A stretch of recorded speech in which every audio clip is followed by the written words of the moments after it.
ससुराल का डर। सुबह से ही बुखार से पीड़ित होने के कारण साधना दवाई लेकर अपने कमरे में आराम कर रही थी कि तभी उसके ससुर बाजार से काफ़ी सारे अनार लेकर आए और साधना को देते हुए बोले, बेटी अनार खा लेना, इन्हें खाने से तुम्हारा जायका भी ठीक हो जाएगा और बुखार के कारण शरीर में आई कमजोरी भी दूर हो जाएगी। तभी उसकी सास एक चाकू और कटोरी लेकर आई और वहीं बैठकर साधना के लिए अनार छीलने लगी।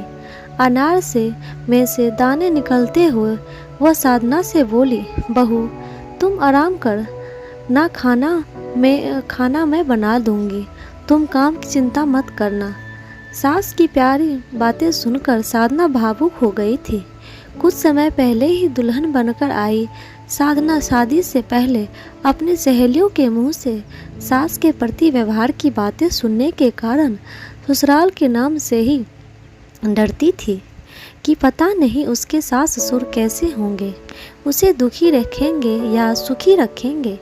एक दिन वह उन्हीं विचारों में खोई हुई थी कि तभी उसके पापा, जो कि उसे बेहद प्रेम करते थे, उसकी मनोदशा भांपकर उसे प्यार से समझाते हुए बोले, बेटी यदि मायका लड़की का जन्म क्षेत्र होता है तो ससुराल लड़की का कर्म क्षेत्र होता है। लड़की ससुराल में जैसा कर्म करती है वैसा ही फल पाती है। यदि तुम अपने सास ससुर को अपने माता पिता की तरह प्रेम और सम्मान दोगी, उनके सुख दुख का ख्याल रखते हुए सच्चे प्रेम से उनकी सेवा करोगी, तो वे भी तुम्हें कभी दुखी नहीं रखेंगे, सदा अपनी बेटी की तरह तुम्हारा ख्याल रखेंगे। इसीलिए अपने मन से ससुराल का डर निकाल दो और खुशी खुशी विवाह की तैयारी करो, क्योंकि बहू की तरह सास ससुर के मन में भी यही डर बना रहता है कि पता नहीं उनकी बहू उनका सम्मान करेगी। साधना के मन से ससुराल के प्रति डर निकल गया था। शेखर के साथ 7 फेरे लेकर जब वो अपने ससुराल आई तो अपने पापा की बातों को शिरोधार्य करते हुए वह अपने पति सास ससुर की बहुत सेवा और सम्मान करती थी। हमेशा उनकी पसंद का खाना बनाती। कभी उसकी सास या ससुर बीमार पड़ जाते तो पति के साथ डॉक्टर के यहाँ ले जाकर उन्हें दवाई दिलवाती, उनकी दवा और खाने पीने का पूरा ख्याल रखती, जिसके कारण कुछ ही दिनों में वह सबकी चहेती बन गई थी। एक दिन सुबह के वक्त जब वह सो कर उठी तो उसका शरीर बुरी तरह बुखार से तप रहा था। उस दिन उसके पति किसी काम की वजह से उसके सास ससुर को सुबह के वक्त चाय पीने की आदत थी।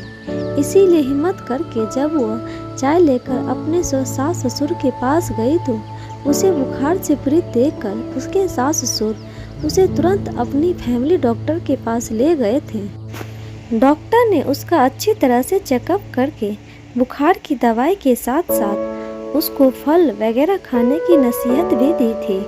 दवाई लेकर जब वो घर आई, उसके मन में यही डर था कि ऐसी हालत में घर का काम कैसे करेगी। बहू अनार खाकर दवाई ले लो और मुंह ढक के सो जाओ, सास ने प्यार से कहा तो साधना के मन काम के प्रति जो डर था वो निकल गया था और उसे अपने दोनों हाथों से बजती है ताली दोनों हाथों से बजती है याद आ गई थी। सास ससुर का अपने प्रति प्रेम और प्रवाह देखकर साधना के नेत्र सजल हो गए थे।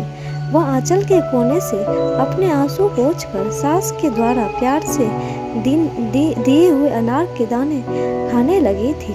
दोस्तों, आपको ये कहानी कैसी लगी कमेंट बॉक्स में ज़रूर बताइएगा और लाइक शेयर सब्सक्राइब जरूर कीजिए। Thank you.